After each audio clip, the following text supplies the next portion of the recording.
प्रिय छात्र, आज हम लोग जीपी के बारे में पढ़ेंगे। जीपी का मतलब क्या होता है? Geometric progression.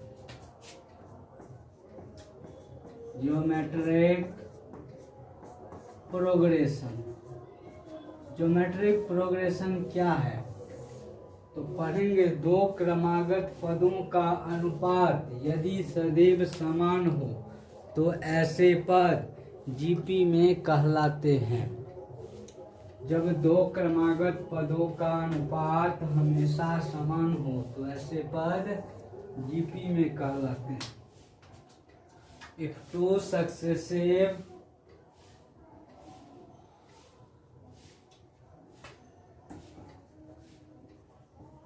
the ratio of two successive term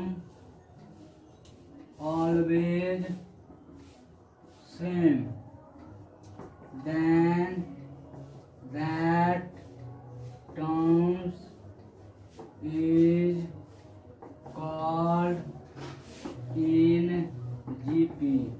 वैसे टर्म आपको जीपी में कहलाते हैं। जीपी का जो है standard form, the standard form of a GP क्या होता है? ए R square A R cube dot dot dot A are का पावर n-1। यह जीपी का स्टैंडर्ड फॉर्म है। एक तो यह आपका हुआ फर्स्ट टर्म या सेकेंड टर्म या थर्ड टर्म या फोर्थ टर्म और यह लास्ट टर्म। पहला है तो फर्स्ट टर्म, दूसरा है तो सेकेंड टर्म और लास्ट है तो लास्ट टर्म। तो यहाँ से आप यह भी कर सकते हो, लास्ट टर्म निकालने का फॉर्मूला क्या हुआ तो Tn बराबर ए आर का पावर n-1। जैसे आप कह सकते हो 2 4 8 16 dot dot are in GP. अब आप कहोगे यह जीपी में कैसे है दिखाइए। तो पहला टर्म A2 4 A3 8 और यहाँ पे लिखोगे condition of an GP. Condition of a GP. GP में होने का कंडीशन क्या है तो अब ये पढ़ें। टू सक्सेसिव टर्म का रेशियो, नेक्स्ट सक्सेसिव टर्म का रेशियो, नेक्स्ट सक्सेसिव टर्म का रेशियो जो है वह बराबर हो तो वह जीपी में होता है। और यह रेशियो कॉमन रेशियो कहलाता है जिसे हम लोग CR कहते हैं। तो यहाँ पे देखो 4/2 8/4 16/8 इक्वल टू 2। यहाँ पे लिखोगे these terms are in GP. ऐसे पद आपको जीपी में कहलाते हैं।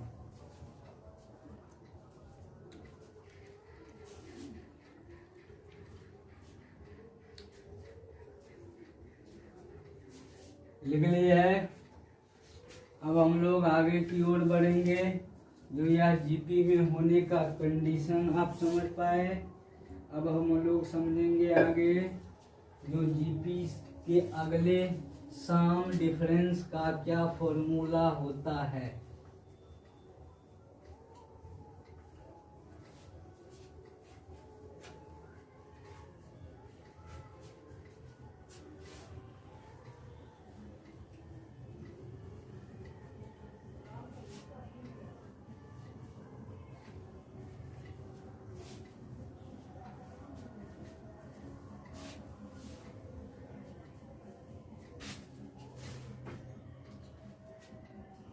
अभी जाने the general term of AGP. तो यहाँ पे जनरल टर्म Tn होता है ए आर का power n-1। Condition of GP आप समझ गए। तो यहाँ पे अब जानोगे कॉमन रेशियो क्या है। कॉमन रेशियो को आप स्मॉल r से डिनोट करते हो। The ratio of two successive term is called common ratio and it is denoted by small r equal to a2 upon a1, a3 upon a2, an upon an minus 1। तो यहाँ पे common ratio का formula पढ़ें, r equal to an upon an minus 1।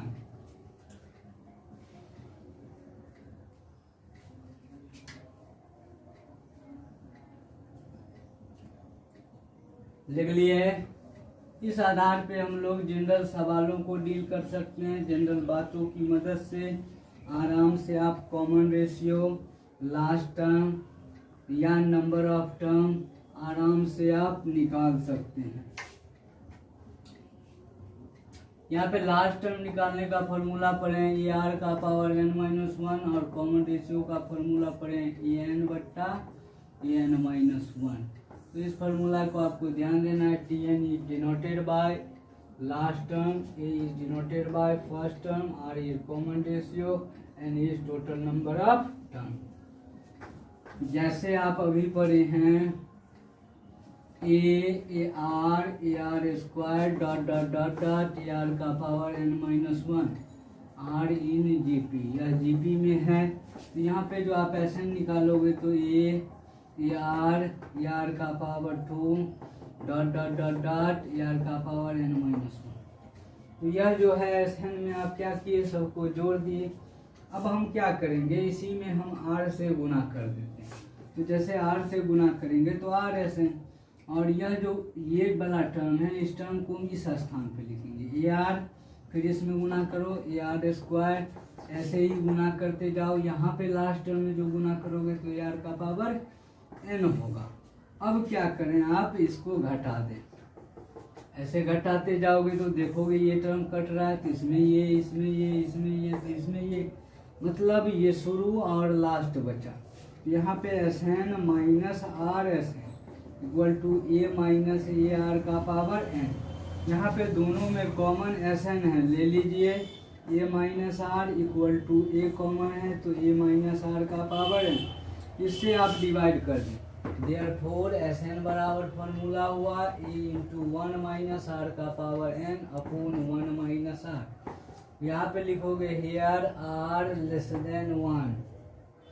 R जो है आपको 1 से छोटा है, और इसी कंडीशन में यदि इफ आर ग्रेटर देन 1 हो तो S n equal to formula होगा ए इंटू आर का power n minus 1 upon r minus 1। तो यहाँ पे हम लोग जीपी में जो एस एन के बारे में पढ़ें, जब आर का वैल्यू 1 से छोटा हो तो ए इंटू 1 माइनस आर का power n upon a minus r, और जब r का वैल्यू 1 से बड़ा हो तो a इंटू आर का power n minus 1 upon r minus 1 होता है। तो यहाँ तक लिख लिए। अब हम लोग धीरे धीरे आगे की ओर बढ़ेंगे।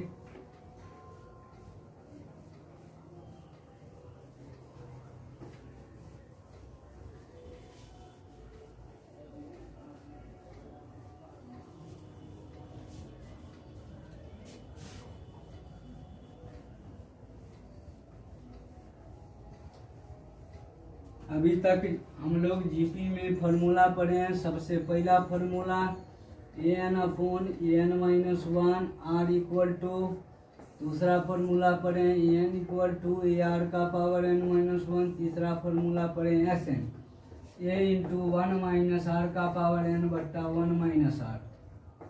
यहाँ पे r लेस देन 1, और दूसरा फार्मूला पढ़े ए इंटू आर का power n minus 1 upon r minus 1। यहाँ पे r का वैल्यू जो है वह 1 से बड़ा है। तो यहाँ तक देख लिए। अब जैसे कहेंगे a b c are in G P, तो यहाँ पे जो आर जी पी में है तो यहाँ पे हम जी एम निकालने का फॉर्मूला क्या पढ़ेंगे। तो यहाँ पे आप लिखोगे condition of in G P GP में कंडीशन क्या है, यहाँ पे होगा A2/A1 इक्वल टू A3/A2, यहाँ पे B/A इक्वल टू C/B, कोना कोनी आप गुना कीजिए, B² इक्वल टू AC, तो यहाँ पे B बराबर √AC, तो यहाँ पे लिखेगा the GM of A, B and C, तो यहाँ पे B इक्वल टू √ क्या हुआ C, the GM of A and C R, यहाँ पे क्या हो जाएगा B इक्वल टू √AC, तो यह फार्मूला भी हाथ लगा। अब इससे रिलेटेड हम 2-4 प्रश्न के बारे में देखते हैं, फिर आगे बढ़ेंगे। जैसे देखो 5, 25, 125 डॉट डॉट डॉट, यहाँ पे लिखा गया फाइंड 20 टर्म, तो यहाँ पे 20वां पद कर रहा है निकालने के लिए। तो यहाँ पे जो आप 20वां पद निकालोगे तो यहाँ पे सबसे पहले A2 25, R निकालो, A2/A 25/5 काटो 5, और यहाँ पे आपको निकालना है A20, तो A R का पावर 20-1, तो A R का पावर 90, A का वैल्यू 5, R का वैल्यू 5, इसका पावर तो 5 का पावर 20, तो यहाँ से आप 20वां पद निकाल पा रहे होंगे। यहीं पे कहेगा फाइंड सम निकालिए, तब सम निकालने के फॉर्मूला के बारे में पढ़ेंगे। सम निकालने का फॉर्मूला होगा आपको Sn इक्वल टू क्या, तो A इंटू R का पावर n-1/r-1, बिकॉज यहाँ पे R का वैल्यू 1 से बड़ा है, यहाँ पे 5 इंटू 5 का पावर 20 है, तो 20-1/5 तो 5/4 इंटू 5 का पावर 20-1, ये आपको जीपी में 20 पदों का सम भी निकल गया। यदि कह रहा होता तब, नहीं कहता, आपको लास्ट टर्म पूछ रहा है तो सिर्फ आप लास्ट टर्म निकालोगे। अगर आपको मान लो सम पूछेगा तो आप सम निकालेंगे, अगर आपसे जीएम वाला बात पूछे तो जीएम निकालिए। तो जीपी में हम लोग इसके बारे में जान चुके। अब जानेंगे how to find number of vacant term. Vacant term हम जीपी में कैसे निकालेंगे, तो जीपी में वैकेंट टर्म निकालने का तरीका, how to find vacant term in a GP. GP में वैकेंट टर्म निकालने का फॉर्मूला, तो वैकेंट टर्म आप कैसे निकालोगे, जैसे ए अब डिब्बा डिब्बा डिब्बा डिब्बा और यह बी, यहाँ पे जो आप निकालोगे तो A is denoted by first term और B is denoted by last term. तो हम लोग जीपी का कंडीशन में फॉर्मूला पढ़े थे, तो यह तो है आपका खाली पद, तो एस यहाँ पे मान लो इसमें एन टर्म्स है, कितना टर्म्स है, एन टर्म्स है, तो एन टर्म्स है, तो यहाँ पे आप जो है ए एन लिखोगे, तो ए एन इक्वल टू क्या हो जाएगा, total number of term n equal to n+2, तो a N equal to formula हो जाएगा ए आर का पावर n-1, तो ए एन का वैल्यू यहाँ पे आपको क्या है, लास्ट टर्म, तो b a first term, A r n का वैल्यू क्या है, तो n+2 -1, b equal to A R का पावर n+1। यहाँ पे आप क्या कर रहे होते हैं, तो यह मल्टीप्लाई में ये है, तो अब जब अपोन में होगा आर का पावर n+1, तो बी अपॉन ए, और यहाँ से आप पावर हटाओगे तो यहाँ पे आपको पावर में है तो रूट लग जाएगा, तो R equal to B upon A का पावर 1/n+1, जिससे आप आसानी से कॉमन रेशियो निकाल पा रहे होंगे। तो common ratio equal to formula हो गया last term upon first term का whole power 1/, number of vacant term plus में 1।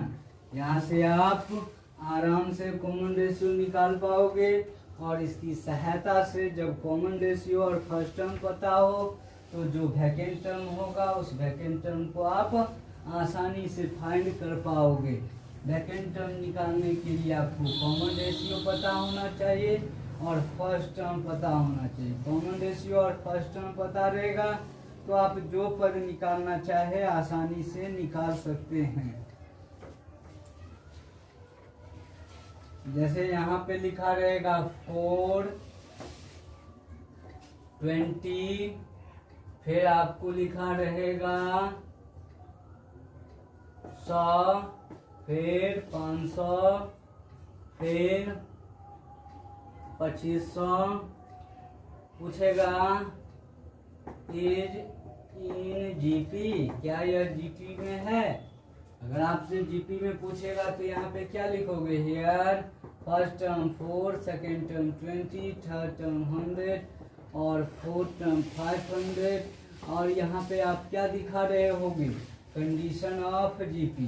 Condition of GP, condition of GP में क्या दिखाओगे? A2/A, A3/A2, A4/A3। तो यहाँ पे आप देखो 20/4, 100/20 और यहाँ पे 500/100। तो इसको आप काटें तो कितना होगा? 5। इसको काटो 5, इसको काटो 5। यहाँ पे लिखोगे these terms are in GP. तो आप यहाँ से जीपी पता कर लोगे तो इसी कंडीशन से आप वैकेंट टर्म भी निकाल पाओगे। जैसे आप जीपी पता कर लोगे तो यहाँ से इसकी सहायता से अगर आपको कहेगा जो यह जीपी में है और यहाँ पे वैकेंट टर्म को फाइंड कीजिए, तो आप इस फॉर्मूला की सहायता से वैकेंट टर्म निकाल पाओगे। जैसे यहाँ पे 6, यहाँ पे खाली टर्म, यहाँ पे खाली टर्म, यहाँ पे खाली टर्म, यहाँ पे खाली टर्म, और यहाँ पे जो खाली टर्म दिया है या वैकेंट टर्म दिया है और आपको नेक्स्ट टर्म निकालना है। तो यहाँ पे आप क्या करोगे? तो यहाँ आप जैसे मान लो 6 का पावर 6 दिया है, तो 6 का पावर 6 दिया है, तो यहाँ पे आप जो निकालोगे तो यहाँ पे हेयर फर्स्ट टर्म क्या है? इक्वल टू 6 और यहाँ पे 1 2 3 4 5, यहाँ पे फिफ्थ टर्म 1 2 3 4 5 6 टर्म आपको एक 6 का पावर 6 दिया है। तो कॉमन रेशियो जो आप निकालोगे तो कॉमन रेशियो के लिए फॉर्मूला क्या होगा? तो last term upon first term, इसका पावर क्या होगा? 1 प्लस ये। तो यहाँ पे 6 का पावर 6/6, यहाँ पे 1 upon number of vacant term 4 + 1, तो 6 का पावर 5 इंटू 1/5, या पावर से पावर गुना होगा तो 6। जब आपको कॉमन रेशियो पता तो ये 2 तो ये r होगा, ये 3 ये r² होगा, ये 4 तो ये r³ होगा, ये 5 तो ये r का पावर 4 होगा। और इसकी सहायता से आप जीपी के वैकेंट टर्म को निकाल पाएंगे। अब हम लोग पढ़ेंगे एएम और जीएम में रिलेशन। पहले आप इसे लिखें, फिर एएम और जीएम में रिलेशन को देखते हैं।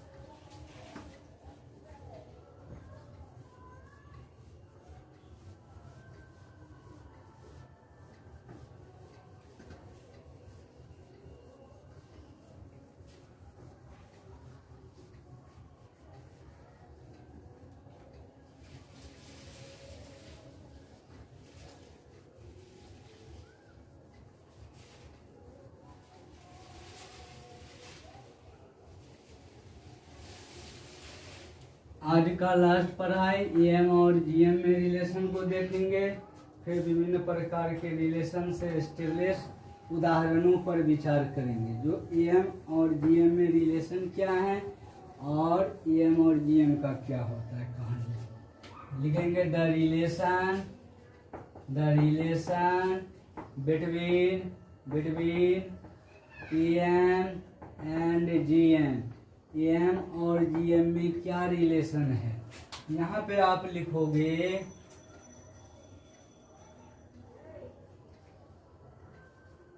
ए b c are in G AM. तो एएम में आप क्या फॉर्मूला पढ़े हो? B = A + C/2, और जिसे हम लोग एएम भी कहते हैं, तो एएम = A + C/2। अब यहाँ पे लिखोगे a b c are in GP. तो जीपी में जो होगा तो बी इक्वल टू पर आए रूट अंडर ए सी। अब यहाँ पे जैसे हम कहेंगे बउआ इसे हम लोग जीएम भी कहते हैं, तो यहाँ पे क्या हो जाएगा रूट अंडर ए सी। तो एम ये हुआ, जीएम ये हुआ। तो आप यह जानो जो एम का जो वैल्यू है वह जीएम के वैल्यू से बड़ा होता है, और जीएम का जो वैल्यू होता है वह एचएम के वैल्यू से बड़ा होता है, हार्मोनिक मीन से बड़ा होता है। तो M is greater than always GM. तो यहाँ पे यह भी कह सकते हो A plus B upon two greater than root under A C. इसको आप ऐसे भी लिख सकते हो A plus B two root A C greater than 1, मतलब इसका वैल्यू 1 से बड़ा होता है। अब यहाँ पे using by componendo and dividendo, using by componendo